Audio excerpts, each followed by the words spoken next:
Hare Krishna.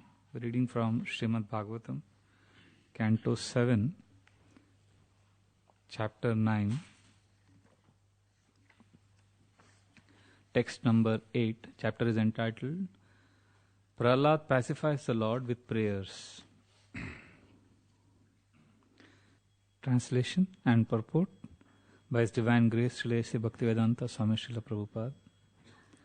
Prahlad Maharaj prayed, "How is it possible for me, who have been born in a family of asuras, to offer suitable prayers to satisfy the Supreme Personality of Godhead? Even until now, all the demigods, headed by Lord Brahma, and all the saintly persons could not satisfy the Lord by streams of excellent words, although such persons are very qualified, being in the mode of goodness. Then what is to be said of me? I am not at all qualified." Purport: a Vaishnava who is fully qualified to serve the Lord still thinks himself extremely low while offering prayers to the Lord. For example, Krishnadas Kaviraj Goswami, the author of the Chaitanya Charitamrita, says, "Jagai madai hoite mui se papishtha, puri shera kita hoite mui se lagishtha." Thus he considers himself unqualified, lower than the worms in the stool, and more sinful than Jagai and Madhai. A pure Vaishnava actually thinks of himself in this way. Similarly, although Prahlad Maharaj was a pure, exalted Vaishnava, he thought himself most unqualified to offer prayers to the Supreme Lord. Mahajano ena gatasa pantha. Every pure Vaishnava should think like this. One should not be falsely proud of his Vaishnava qualifications. Sri Chaitanya Mahaprabhu has therefore instructed us, "Trinadapi sunichena taroriva sahishnuna amanina manadena kirtaniya sadahari." One should chant the holy name of the Lord in a humble state of mind, thinking oneself lower than the straw in the street. One should be more tolerant than a tree, devoid of all sense of false prestige, and should be ready to offer all respects to others. In such a state of mind, one can chant the holy name of the Lord constantly. Unless one is meek and humble, to make progress in spiritual life is very difficult. Om Ajnana Timirandasya Jnananjana Shalakaya Chakshurunmilitam Yena Tasmai Shri Guruve Namaha. Mukam Karoti Vachalam Pangum Langayate Girim Yat Kripatamaham Vande Shri Guru Dinatarinam Paramananda Madhavam Sri Chaitanyam Ishwaram. Nama Om Vishnu Padaya Krishna Presthaya Bhutale Srimate Bhakti Vedanta Swaminiti Namine. Namaste Saraswate Deve Gauravani Pracharine Nirvishesha Shunyavadi Paschatya Deshatarine Vancha Kalpatarubhyascha Kripa Sindhubhya eva cha Patitanam Pavanebhyo Vaishnavebhyo Namo Namaha. Jai Sri Krishna Chaitanya Prabhu Nityananda Shri Advaita Gadadhar Shivasadi Gaura Bhakta Vrinda. Hare Krishna Krishna Krishna Hare Hare Hare Rama Rama Rama Hare Hare. Hare Krishna Krishna Krishna Hare Hare Hare Rama Rama Rama Hare Hare. Hare Krishna Krishna Krishna Hare Hare Rama Rama Rama Rama Hare Hare.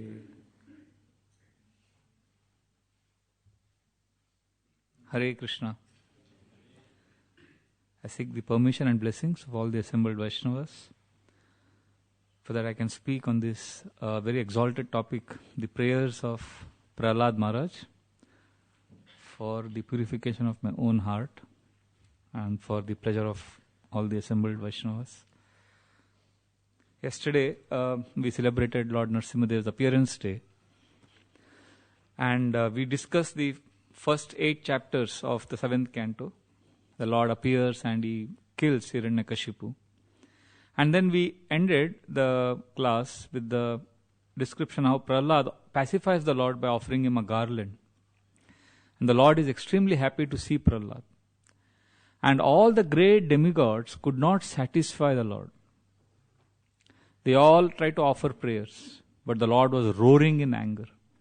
But as soon as he saw Prahlad, the Lord was pacified.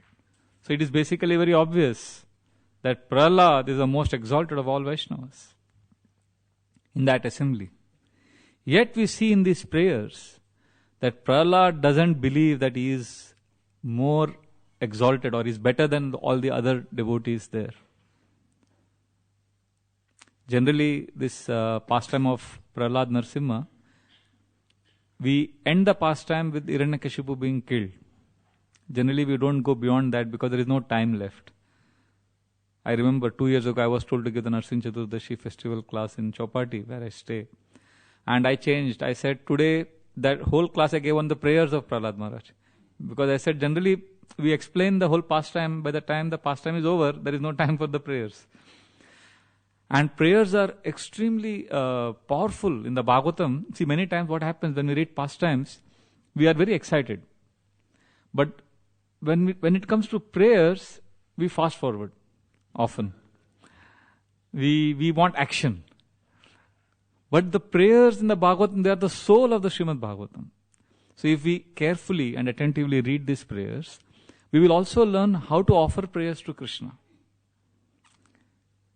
And if you see consistently in the Bhagavatam, all the different prayers that Gajendra, Kunti Devi, Prahlad, Dhruva, all the Devatas, all of them, the prayers they offer, all these prayers have generally 4 features, common features. You will see even in these prayers. One is praise. They always praise the Lord. Oh Lord, you are so wonderful, you are so beautiful, you destroy the demons. So this kind of, the praise element is very prominent in the prayers. And generally, most of us, I can speak for myself, that many times when we offer prayers to the Lord, we hardly praise the Lord. We directly ask for things that we need.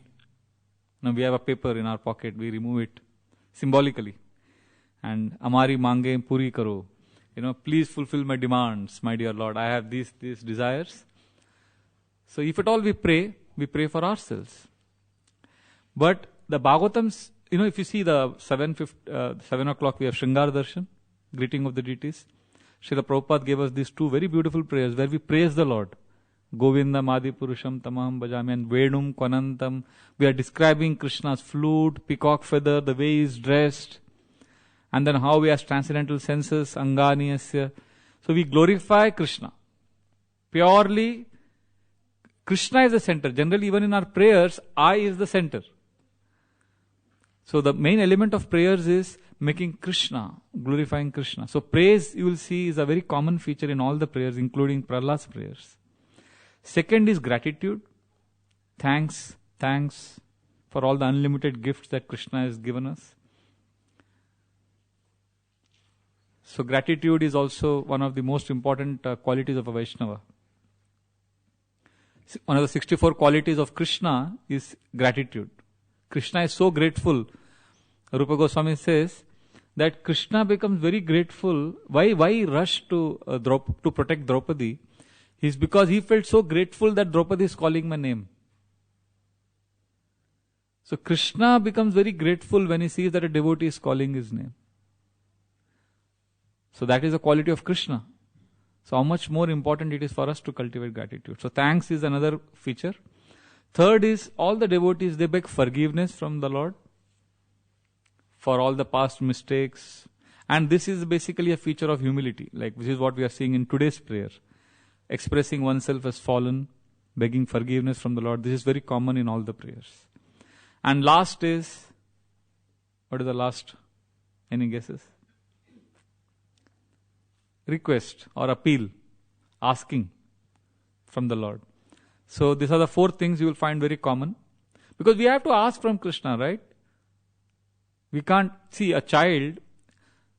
Whom will the child approach? Parents, for whatever the child needs.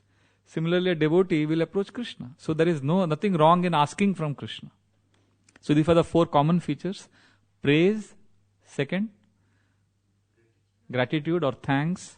Third, forgiveness. And finally, request.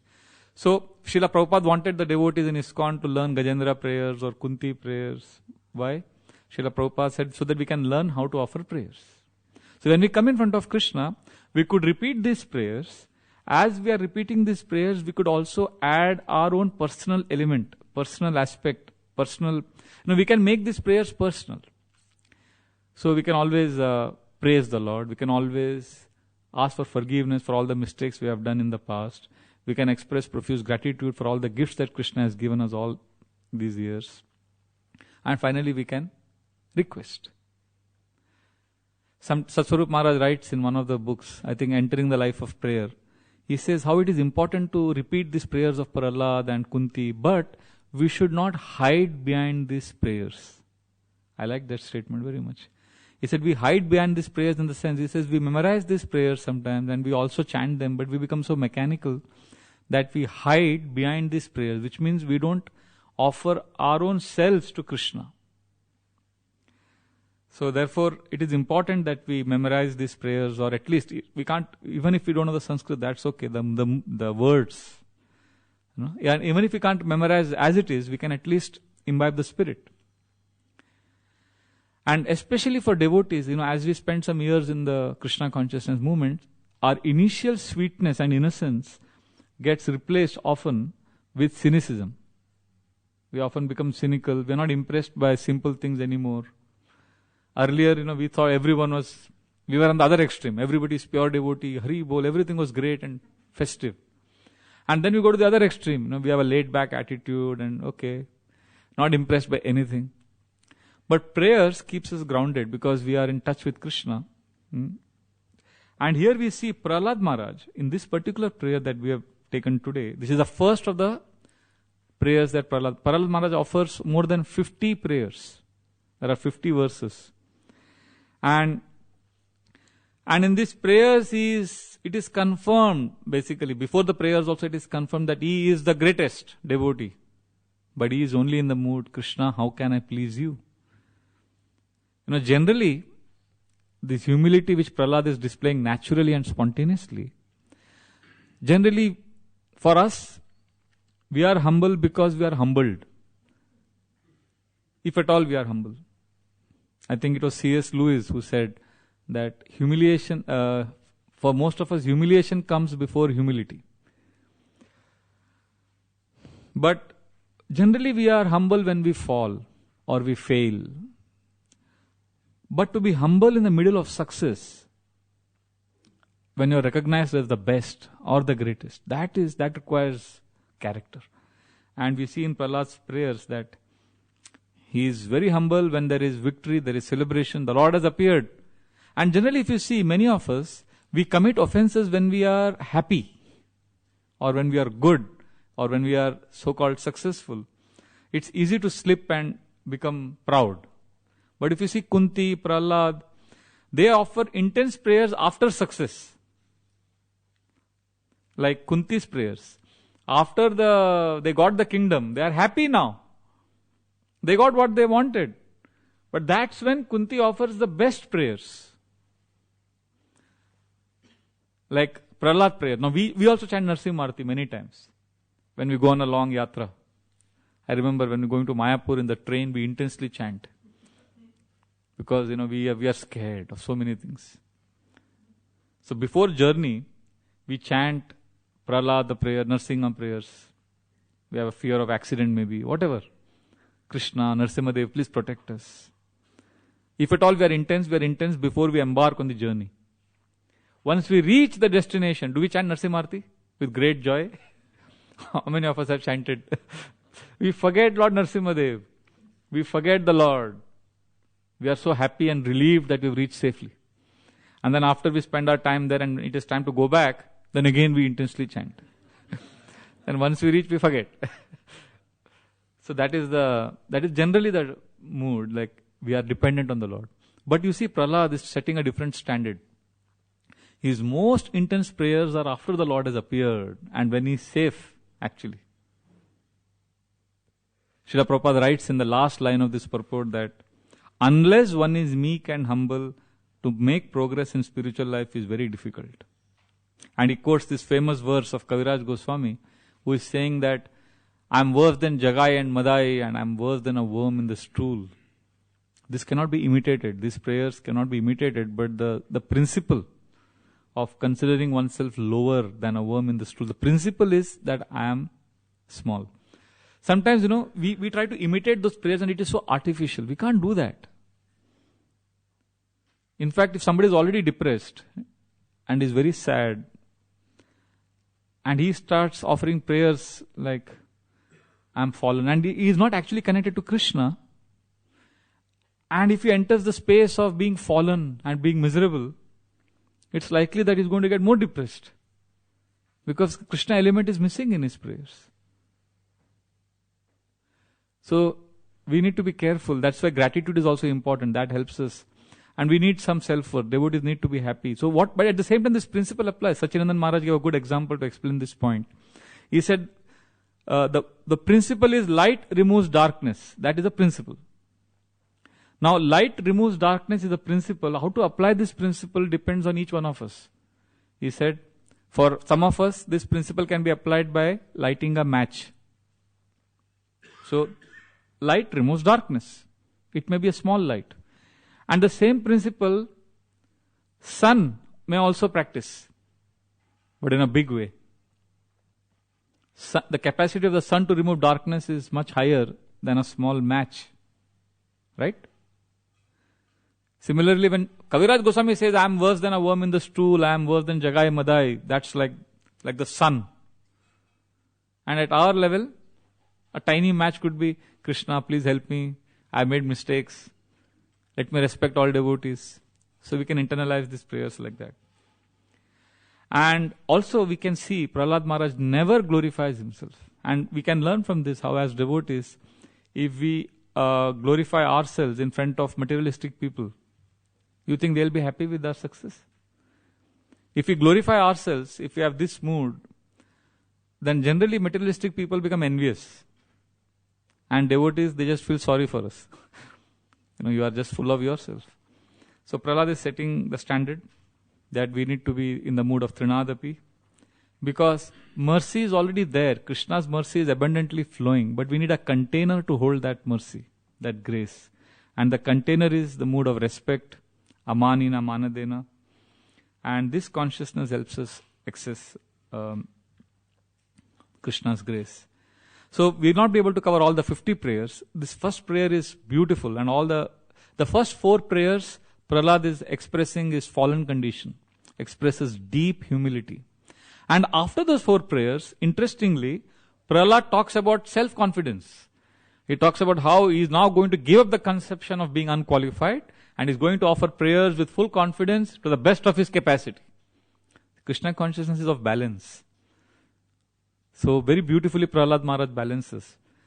And there are many prayers, but the essence of all these prayers is after Prahlad completes his prayers, Narasimhadev says, yes Prahlad, ask for a benediction. I can fulfill any of your desires. Ask. And Prahlad then starts a second innings of prayers. Because now Narasimhadev is giving him a benediction. Ask. So now he has a chance to ask for anything he wants. And Prahlad says, my dear Lord, please don't tempt me. I'm already full of material attachments. I'm afraid of material life. And I don't want to have a merchant relationship with you. I don't want to offer prayer so that I can get something else in return. And I'm not pure. And if I ask for material desires, that means I am not actually a devotee. And if a master fulfills the material desires of his servant, that means he is not a good master. Jai Radha Gokulanand ki, Jai Sitaram Lakshman Hanuman ki, Jai Gaur Nitai ki, Jai. So then Prahlad says, my dear Lord, if at all you want to give me benediction, I beg that let there be no material desires in the core of my heart.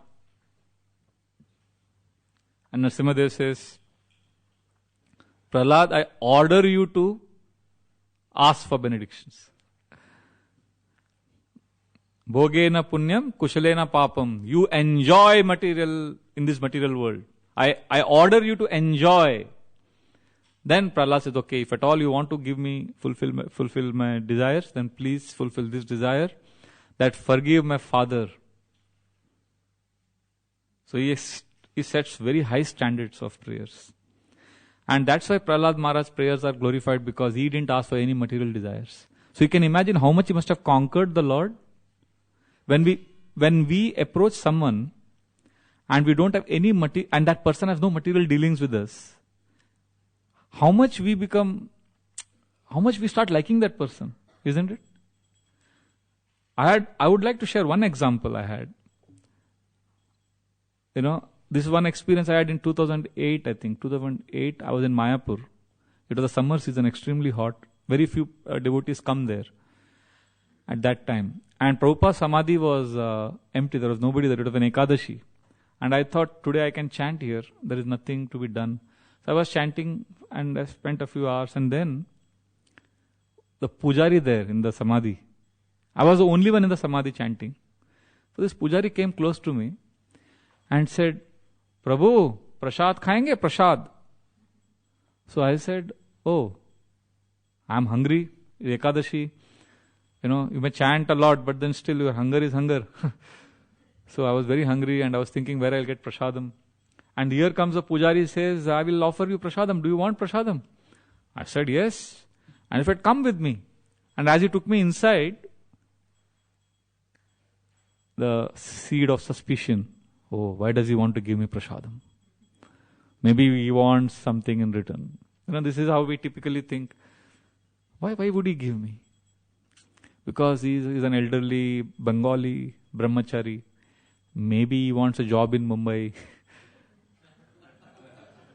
and he knows I am from Chowpatty. Maybe he wants some favor. So I started suspecting. Unfortunately, I should not be doing like that, but that is what my condition was at that point of time. But then I said, I'm hungry, let me eat prasadam, let's see, let's cross the bridge when we come to it. Let's see what he wants. But I'm right now hungry. And he took me inside, and he was very kind in his behavior, and the more he behaved nicely, the more I suspected. So he made me sit, got nice plate, leaf plate, and he was singing bhajans, Narottam Das Thakur's bhajans, and offering prasadam. Prabhu, please take more. These Bengali devotees and Bangladesh devotees, if you have been there, you will see they have an unbelievable mood. It appears as if they have just popped out of the pages of Chaitanya Charitamrita. They are like always serving, and they'll make 10 sabzis and they'll feed you, and they're like this very expressive in their emotions. So this devotee was serving prasadam and sweets, and I'm like enjoying it, but I'm thinking now it's going to say something. But he's only chanting the bhajans, Vaishnava bhajans. And after prayers, after prasadam, he insisted on taking my plate, and he helped me wash my hands. And then I was thinking he's going to ask me now. And then finally I said, Prabhu, you want anything? Hari bol, you're just singing bhajans. And then said, yeah, Prabhu, I have one desire. And then I said, now comes his request. He said, Prabhu, please pray for me. I have said, no, there has to be more to it, So I wanted to know. And then as I spoke more to him, I realized he just wanted nothing. He just felt pity on me. This person is chanting in Samadhi, struggling to remain awake. Poor fellow, he must be hungry. So he just felt compassion on me, that's all. And he just fed me prasad. He spent almost 40 minutes with me. He may have other services to do. And he's a stranger, I don't even know him. And he just fed prasadam, and then I said, no, Prabhu, I'm feeling so obliged, so grateful to you. Is there something I can do for you? Then he repeatedly said, Prabhu, you have come from Chopati. There are so many nice devotees there. All of you, please pray for me. He just stuck to his mood. And I was so ashamed. So then I immediately ran to I found out where he stays. I ran to my room. I had bought some cookies from temple because I was planning to stay there for 2 weeks. So whatever Mahaprasad I had bought, I went and gave him. And we meet so many people all the time, but I've forgotten all the exchanges. But this person I've not been able to forget. Because here was somebody who just gave me whatever he had without expecting anything in return. And now in retrospect, I look back and I think that if a hard-hearted person like me can be so affected by somebody's genuinely not wanting anything in return, how much more Krishna, who is the most soft-hearted person, would feel when we approach him and serve him and not want anything but accept his pleasure. Krishna, I just want to please you. Krishna will be overwhelmed.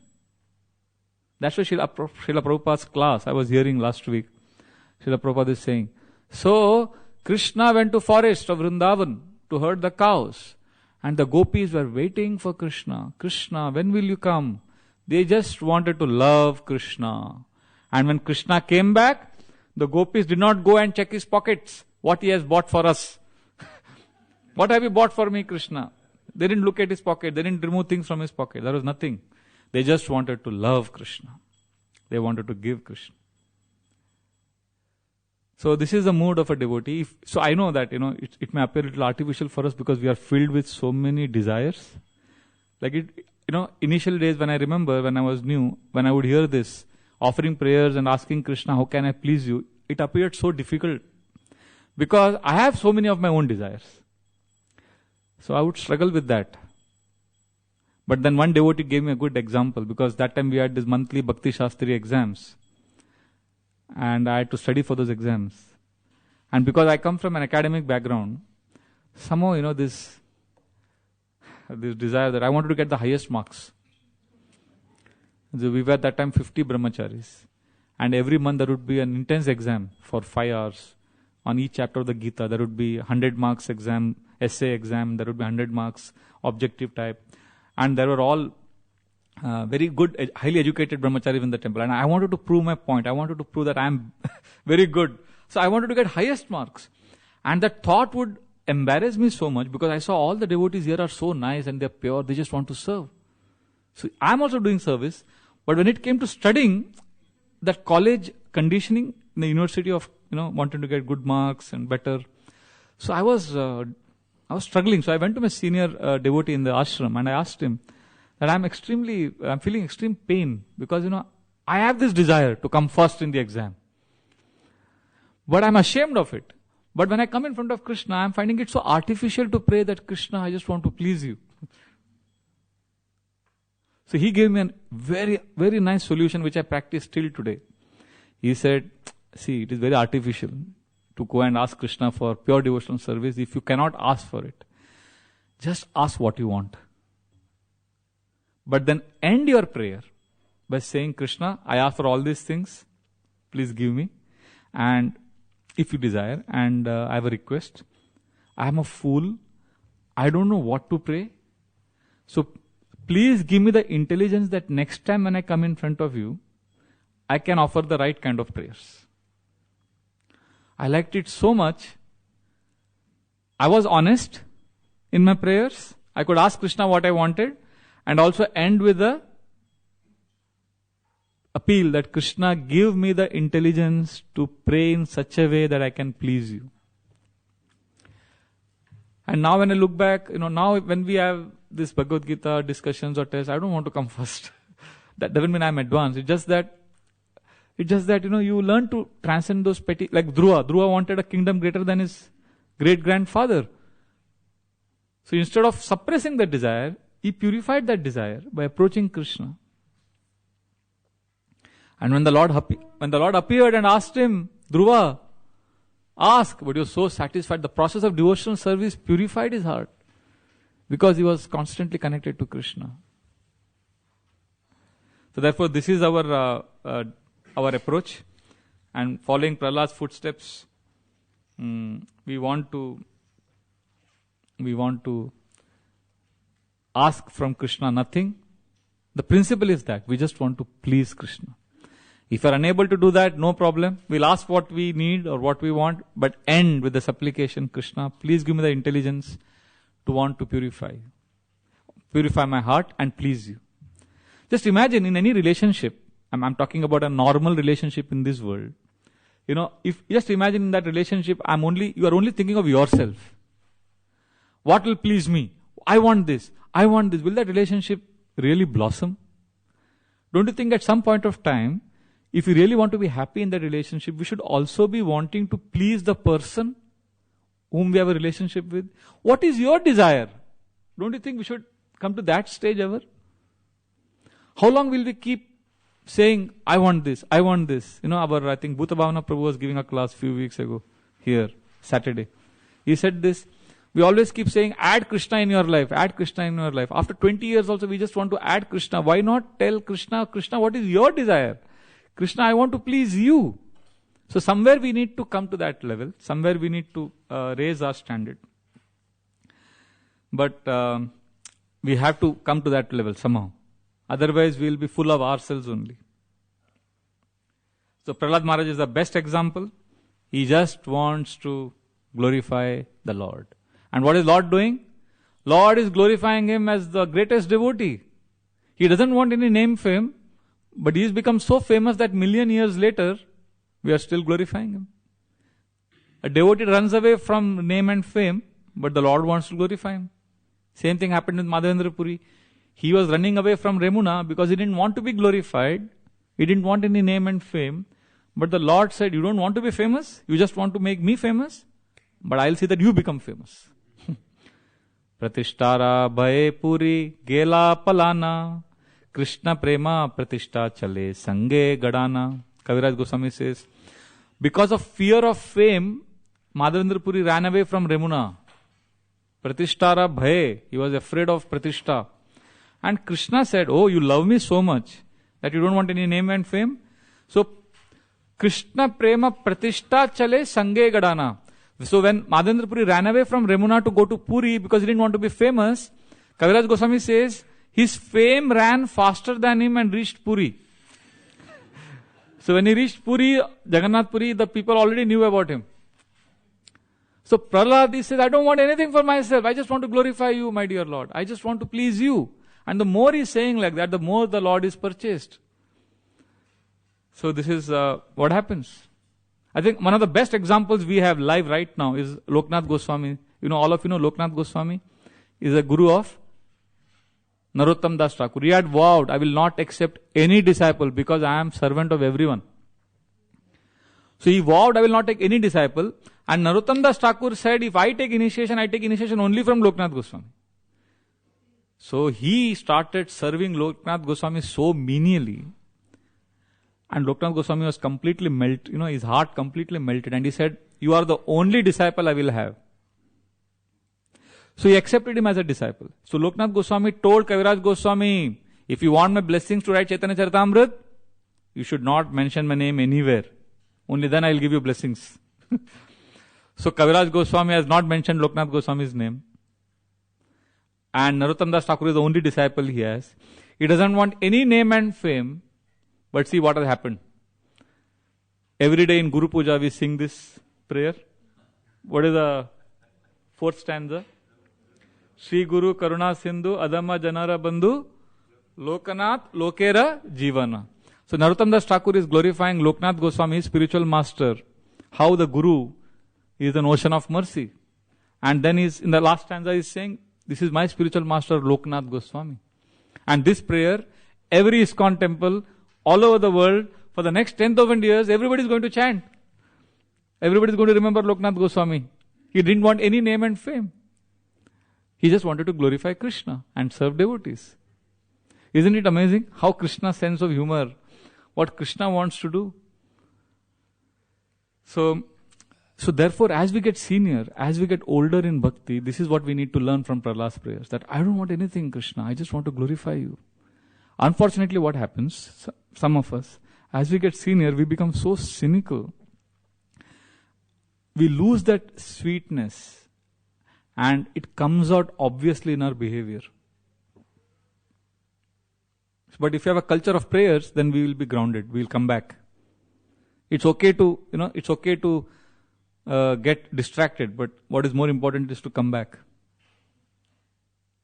The plane may be tossed by the winds, but the pilot gets it back on track. So we have one devotee who is a very senior doctor in a hospital, a very, very famous hospital in Mumbai. So he was giving Bhagavatam class one day. He is working in one KEM King Edward Memorial Medical College, a very famous college. And he's a professor there. And he was giving a Bhagavatam class. He said an interesting anecdote. He said, in my hospital, when I call up my hospital, I come to know whether the receptionist is new, old, or medium, or somebody in between. He says, when I call up and if the receptionist says, welcome to KM Hospital, how can I serve you? So as soon as I hear that, so see in India, many places it's still not automated. It is, person is there live. So this Prabhuji was saying that when I hear that, this is KM Hospital, how can I serve you? So he says, I immediately know this is a new Bhakta. He's a new person. And then sometimes I call and if I hear, yes, this is KM, that's it, then I know this person has become a little senior. He knows how to not really give that much respect or talk. And sometimes when I call and I get the answer, Kya hai? What do you want? So I know, he's very senior now in the hospital. So he was saying that, so he guards himself like that. He says, I remind myself, I should be careful because now I am a senior, so-called senior devotee. I have to be careful. I should not forget the etiquette and the way I was when I was a new devotee. So this is a very important prayer of Prahlad, the first prayer where he is glorifying the Lord. And then the next prayer is very, very nice because after expressing himself as extremely fallen, see, the humility means two things. One is I am low, but the second aspect of humility is what? Krishna is everything. I am nothing, but Krishna is everything. If Krishna is everything is not part of the prayer, I am nothing will lead to depression. If there is no Krishna, so Prahlad is teaching us how to pray. First he expresses his own fallen condition, and the next prayer he glorifies Krishna in the choicest of poetry. He says, what is the secret, my dear Lord, of attracting you? Manye dhanabhijana rupa tapa shrutaujas teja prabhava bala paurusha buddhi yoga naradhanaya hi bhavanti parasya pumso bhaktya tutosha bhagavan gajayutapaya. He says, my dear Lord, I am convinced that you cannot be attracted by any of these things. He mentions 11 things. Dhana, wealth. Abhijana, followers. Dhana, abhijana, rupa, beauty. Teja, influence. Bala, strength. Paurusha, buddhi, yoga. Buddhi means intelligence. So he says, none of these qualities can attract you. Only way you can be attracted is Bhaktya tutosha bhagavan gajayutapaya. Only by bhakti you can be attracted. So this is interesting. Krishna is the most attractive personality. We are all attracted to him. But how can we attract Krishna to us? How can we make Krishna take notice of us? Attracting the all attractive is a challenge for devotees. Why should Krishna look at us? So Krishna, the word Krishna means what? We often say Krishna means. So Jiva Goswami explains Krishna. This Krishna is made up of two words. Krish means sustainer.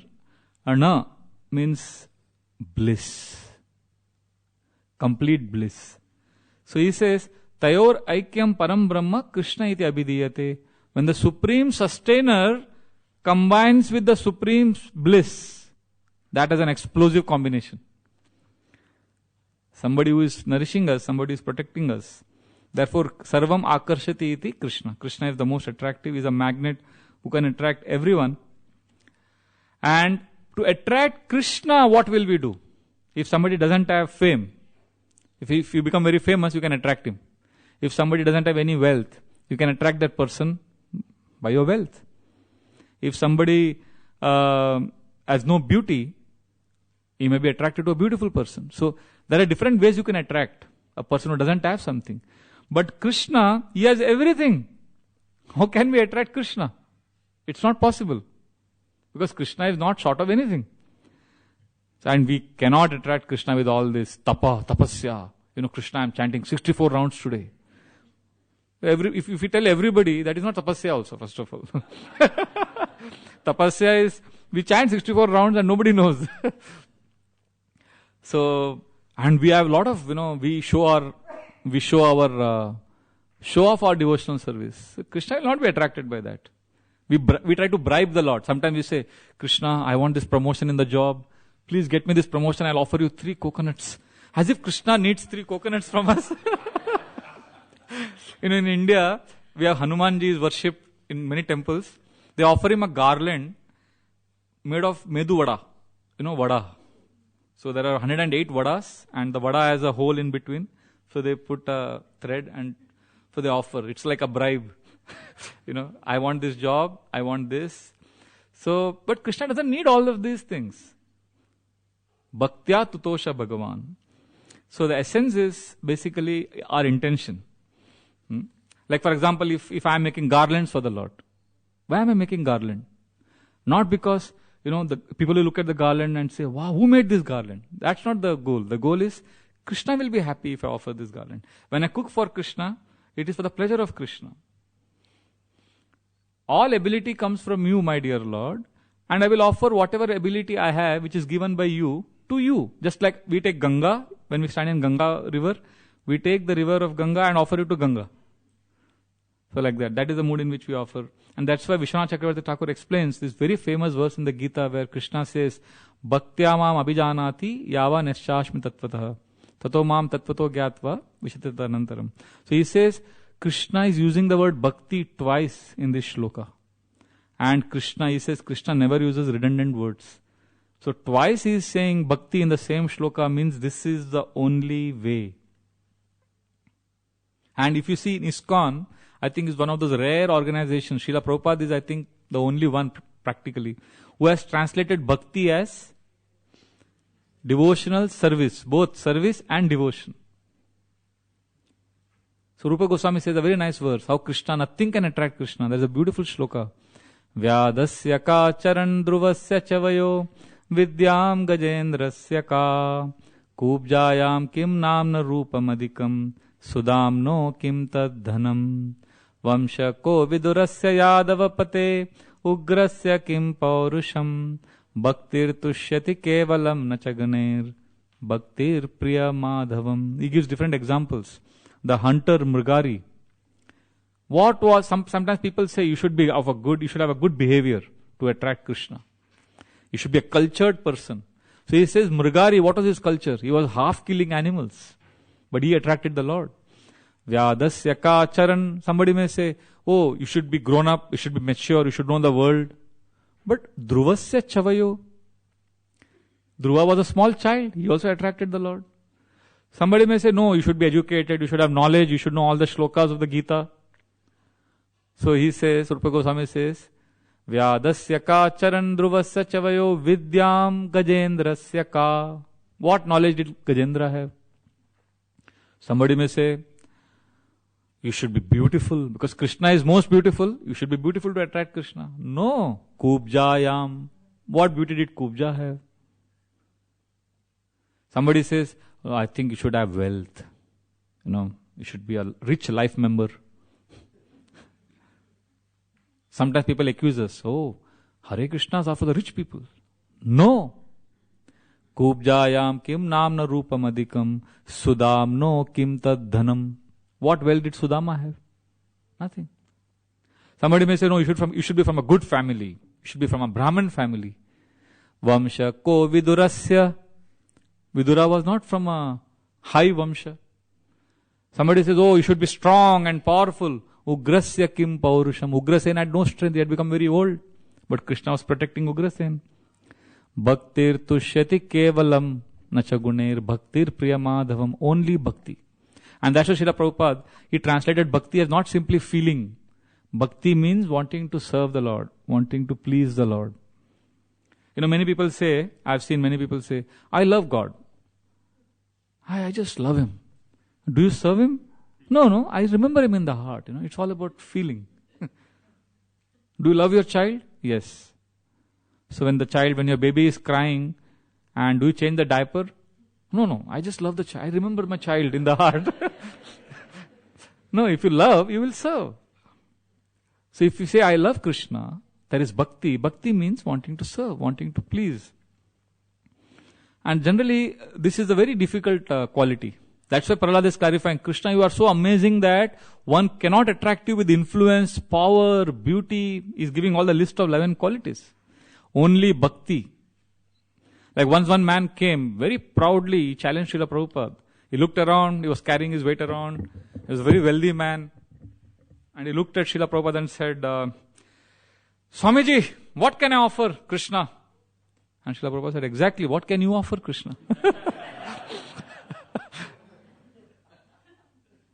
Then he became sobered by that and he realized, and because all devotees laughed, like you are laughing now. So then he basically was humble. And he said, yeah, Swamiji, I'm sorry. What can I actually give Krishna? And when his mood became this, then Srila Prabhupada said, the best thing you can give Krishna is give yourself. Give yourself to Krishna. So, and when there is this loving exchanges with Krishna, when we offer Krishna ourselves, when we want to please Krishna, then that's when we feel loved. This is a big difference between depression and humility. You will see a depressed person also say, I am useless, and a humble person also say, I am useless. But the difference is, a humble person would feel loved. You would never feel a scarcity of emotional fulfillment. And that for devotees comes from Krishna. So Prahlad is offering prayers like that. And then I'll just take 2 more prayers. Very nice mood. And then he says, Prahlad says, okay, somebody may be pleasing the Lord by pure devotional service. But what about those born in very aristocratic families? Because Prahlad is born in a demon family. So now look at Prahlad. He's saying, my dear Lord, although I am unqualified, but I can offer prayers to you. And I also know that you are not going to consider somebody's birth or somebody's external qualification.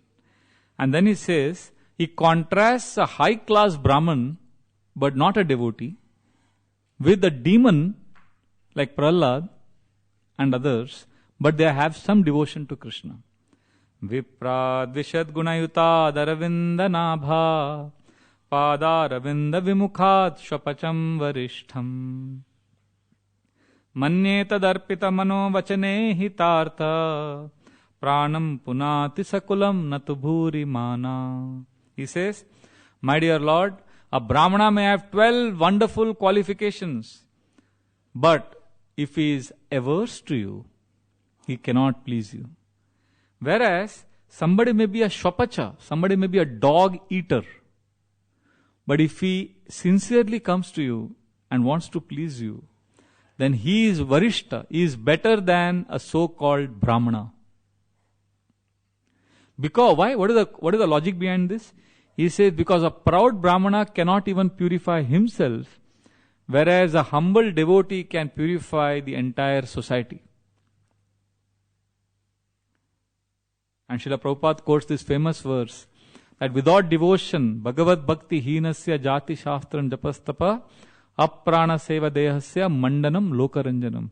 Like, you have a dead body and you decorate the dead body nicely. What is the use of that decoration? So he says, you may have, if you don't have bhakti, you are like a dead body.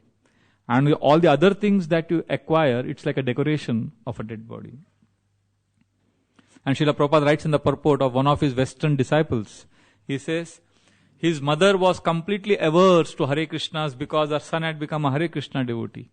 But because he, although not born in a Brahmin family, although he is from a Western, Prabhupada writes that example in the purport, that he was sincerely practicing bhakti and he sincerely loved Krishna, when his mother was dying, she remembered Krishna.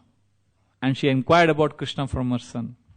So he says this is how a devotee can purify the whole society.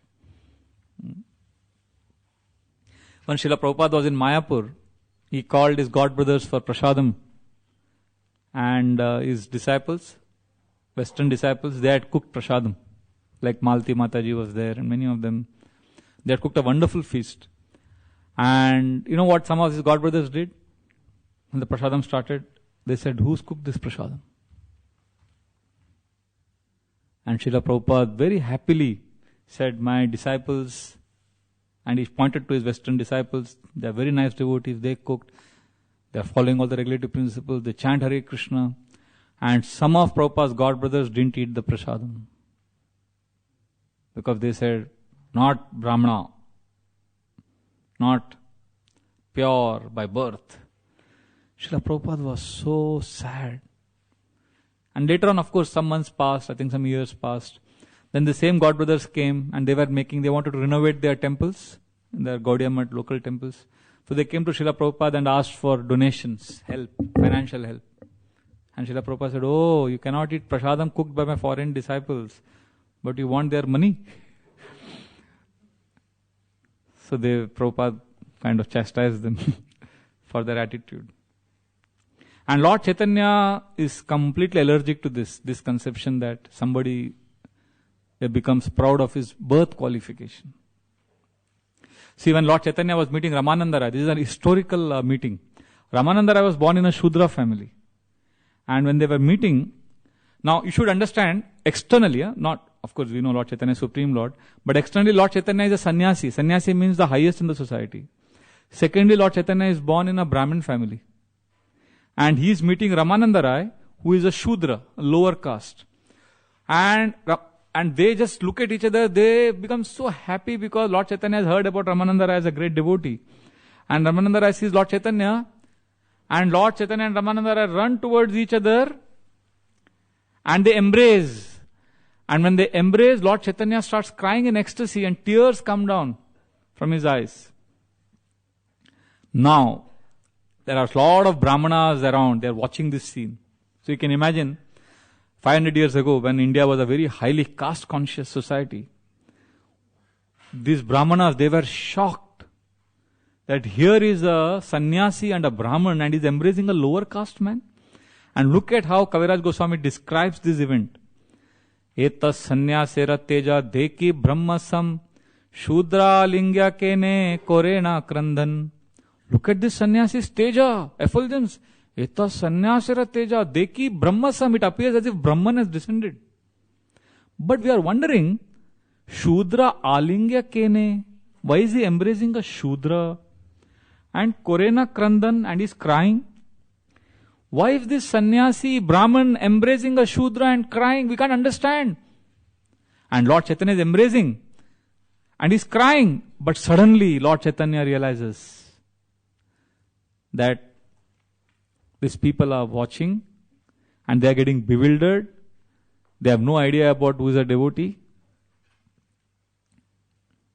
So Kaviraj Goswami says, Yei mata vipragan bhava more man vijatiya loke dekhi Prabhu kaile samarpan.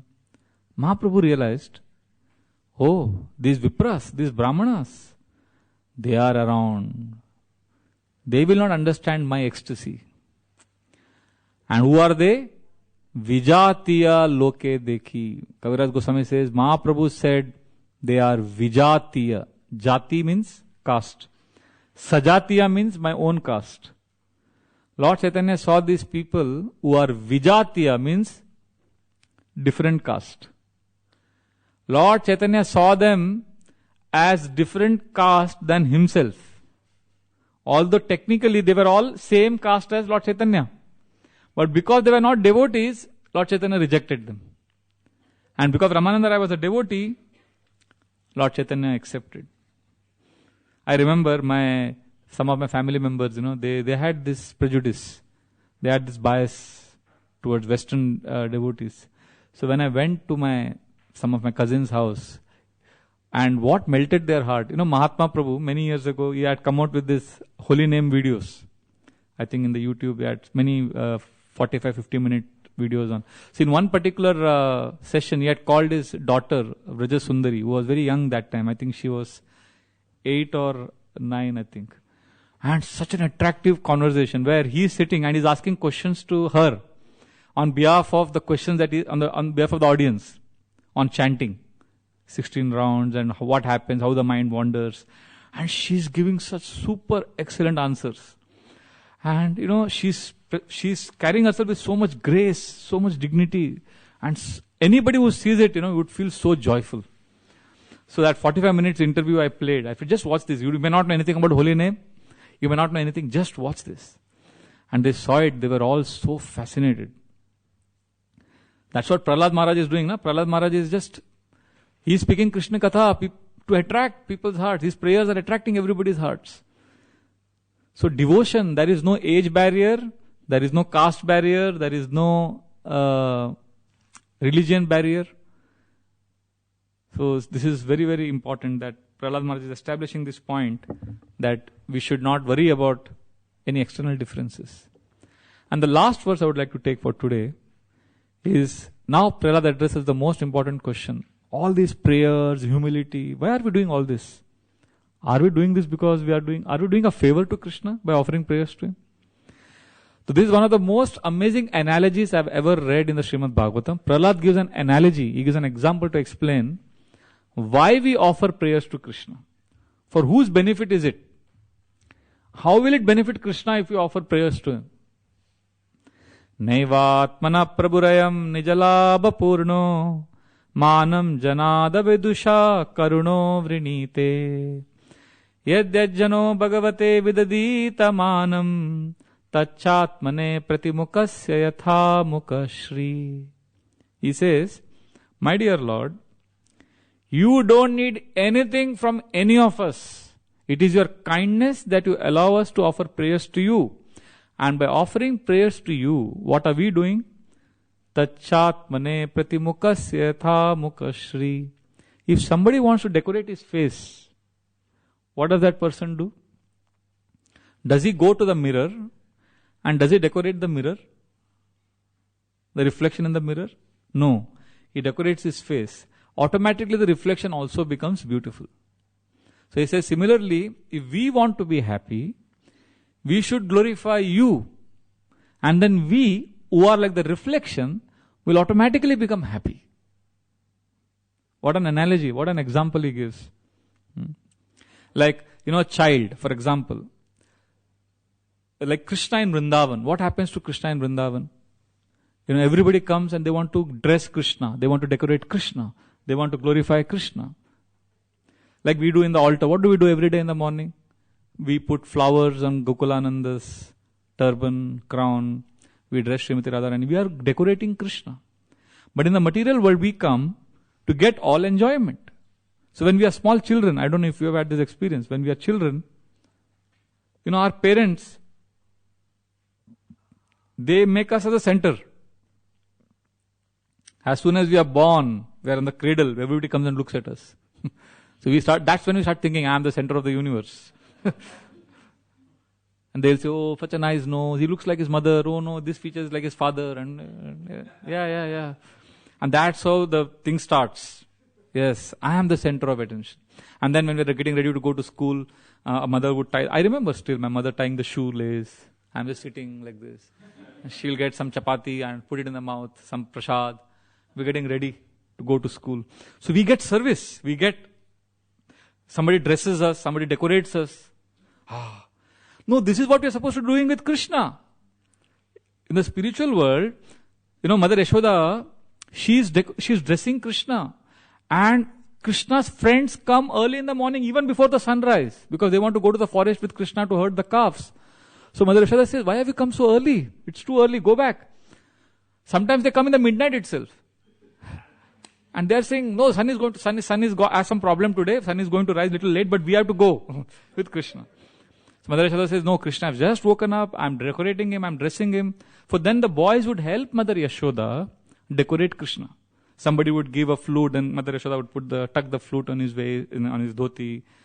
Somebody would hand a peacock feather. So like that, Mother Yashoda loves to decorate Krishna. Krishna is the center. Oh, this is what we are doing in the spiritual world. But we come here and the whole game changes. We start taking and doing things for ourselves. And that's why we suffer. And Prahlad is saying here, simple thing. Just we glorify you, because it's like decorating the face, automatically the reflection is beautiful.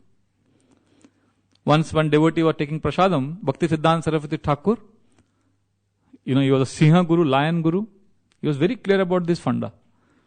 So when that devotee was taking Malpua is a very special sweet in Bengal.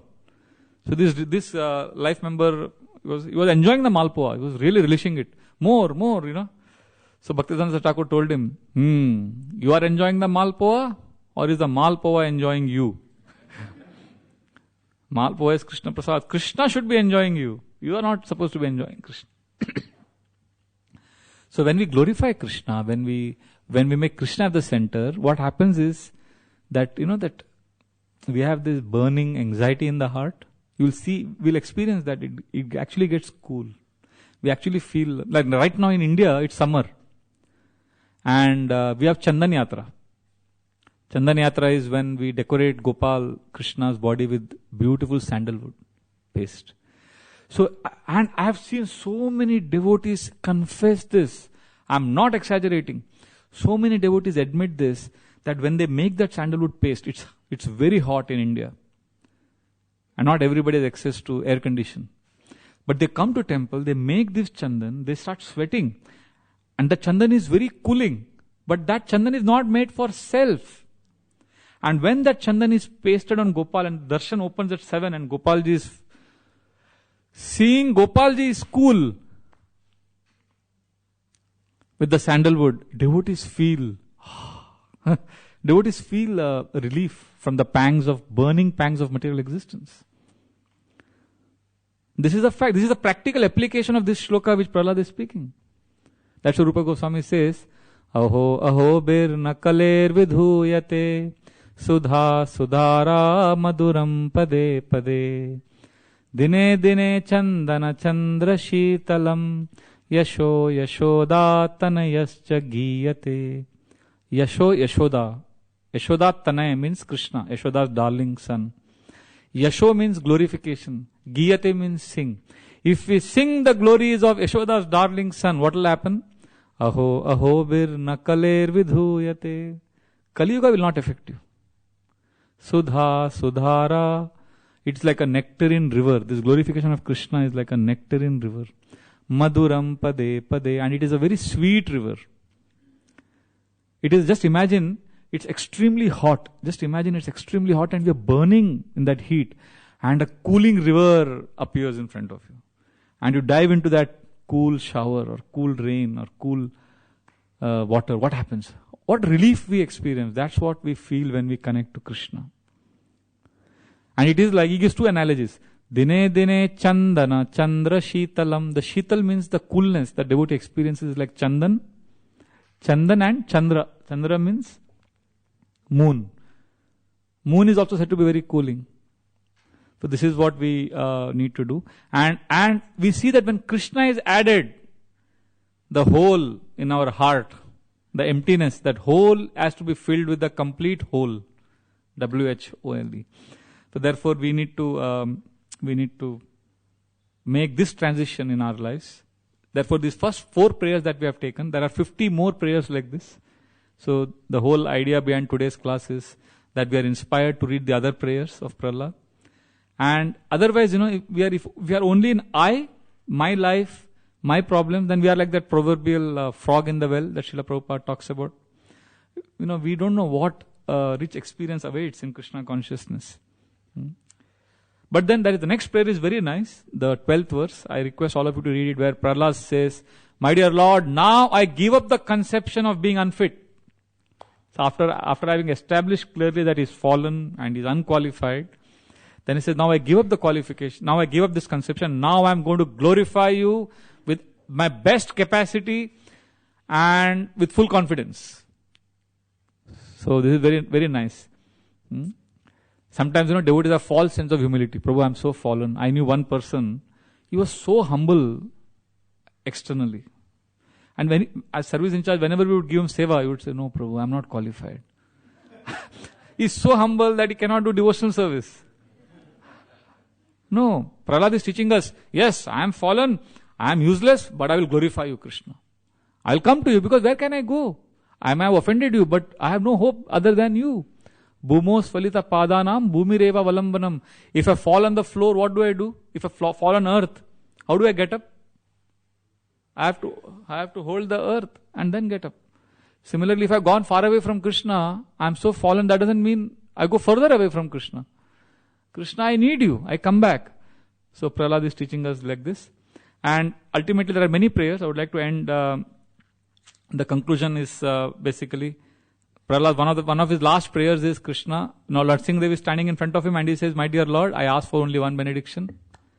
Please give me association of devotees. Hamsa Sangha, he says, give me association of devotees who always glorify you. And in that association, this is the only thing I ask from you.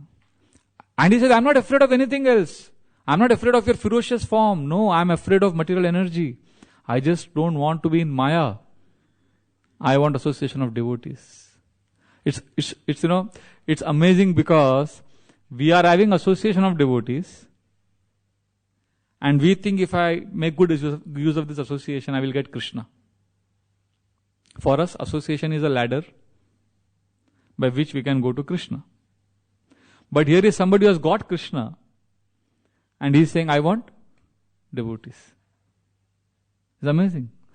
Dhruva is standing in front of Lord Vishnu and you know what Dhruva says?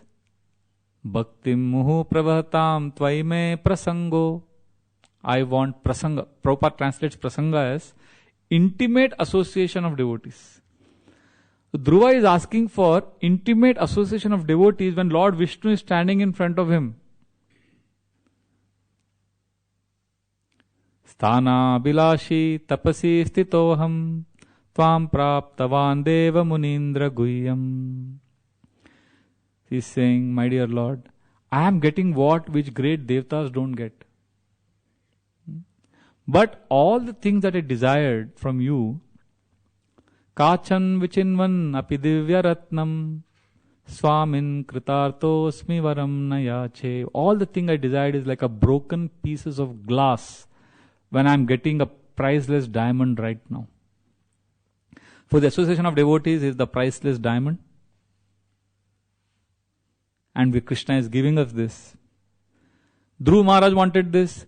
Prahlad Maharaj wanted this. When the Lord is standing in front of him. And Parikshit Maharaj is telling all the sages on the bank of Ganga before dying that, my dear Lord, if I have to take birth again, please give me association of devotees only. So this is the mood in which we approach Krishna. And especially association of devotees, we'll realize that this is what will nourish us, this is what will keep us going. And I know many devotees whose bhakti has continued because they got somewhere some association. Like I would like to end with one short story, a real story. It'll take 2 minutes more, although I'm beyond time. I saw this example of one boy who came to Hare Krishna movement and within 1 week he started chanting 16 rounds. And I was surprised. I said, Chinmay, I know you are just a new devotee and how come you're chanting 16 rounds? And he said, Prabhu, do you know my story? I said, no, I'll tell you.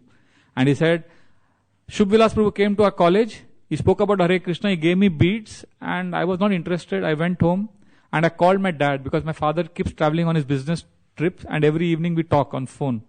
So I called him and I said, Dad, I have got today somebody from something called Hare Krishna came to my college and gave me beads and he told me to chant 1 round. What do you think about it? And when I told this to my father, I could feel my father's silence. He got emotional on the other end. He said, son, I have to tell you something very important. I'm supposed to come 2 days later, but I'm coming tonight. I want to talk to you. So he hung up and he came home and he sat with his son and he said, I want to take you to the attic. He took him up. He opened a trunk and there was few books of Prabhupada, published in 1978, and there are some beats. And he said, this is what I got from one brahmachari when I was in US, Boston, doing my master's engineering. He had studied from IIT, and then he had gone to MIT, he had gone to Boston. And there, he said, there was a Hare Krishna temple there, and there was one brahmachari there who was very loving towards me. And he gave me these books, and his name is Niranjan Das from Boston. So now Chinmay doesn't know anything. He's a young boy, and he's telling me, my father told me about this brahmachari, was very kind to him, Niranjan Das. And my father went on speaking for 2 hours about this brahmachari, who was so loving to him, and he was crying. My father was constantly crying. I had never seen my father so emotional.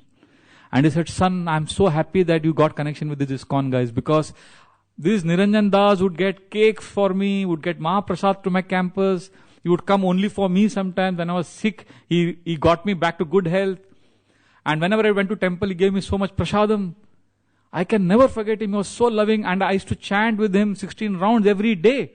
But I came back to India, and then, Maya, I got married to your mother. Then my business, then so many things happened. So I just stopped chanting. And every year during Maha cleaning of the house, I would see this trunk, I would see the books, I would see the beads, and I would feel guilty. I would remember Niranjan Das, and I would close the trunk. But I didn't have the courage to chant. But now you have come to Hare Krishna, I'm so happy. So I asked Chinmay, does your father know who the Niranjan Das is now? My father doesn't know, even I don't know. Who is this? I didn't tell him. I said, your father never tried to contact him? He said, no. This was 1983, 82. And he said, after that, they were not in contact. So my father has no idea where this brahmachari is, what has happened to him. I said, Chinmay, coming Saturday is our monthly Prerana festival, which is our monthly festival for the boys. We have a festival for the girls known as Chetana, and one for the boys known as Prerana. And 2,000 boys come for this festival all over Mumbai. It's a big festival. The temple hall is packed. So I said, we have this monthly Prerana festival, and there is a very special speaker. So he said, who? I said, his Holiness Niranjan Swami Maharaj. He was in Boston, and he was earlier a brahmachari. So Chinmay's eyes lit up. He said, oh, I'll tell my father. Can I get my father? It's only for boys between the age of 15 to 30. But I said, your father can come. Obviously, he can come as a special guest. So right in front of me, called up his father, and he was on the speaker phone. And he said, Dad, your Niranjan Das is now a big sannyasi in ISKCON, Niranjan Swami Maharaj, and he is giving a talk this Saturday. You should come. And he went wild, he was so happy. He said, yes, I'm coming. And he was supposed to be somewhere else, but he cancelled all his things and he came. And I was there in the festival, and I was constantly looking at his father. He was sitting on the chair, and Maharaj was giving class. And this man, he must be now in 60s, he's sitting on the chair, and the whole class, he was just crying. And Maharaj is surrounded by thousands of boys, and he's just giving a class. He knows nothing what's happening. He's just giving the class. And after the class, there was ecstatic kirtan, dancing. And after everything, Maharaj was leaving the temple hall. And I was with him, and all these people surrounded him. And the last formalities and kind of greeting everyone, Hare Krishna, as he was going out. As Maharaj was leaving, Chinmay came with his father. And his father is just tears in his eyes. And I said, Maharaj, this is Chinmay, and he's come with his father. I didn't say anything more. Maharaj looked at him, their eyes met. And this man is saying,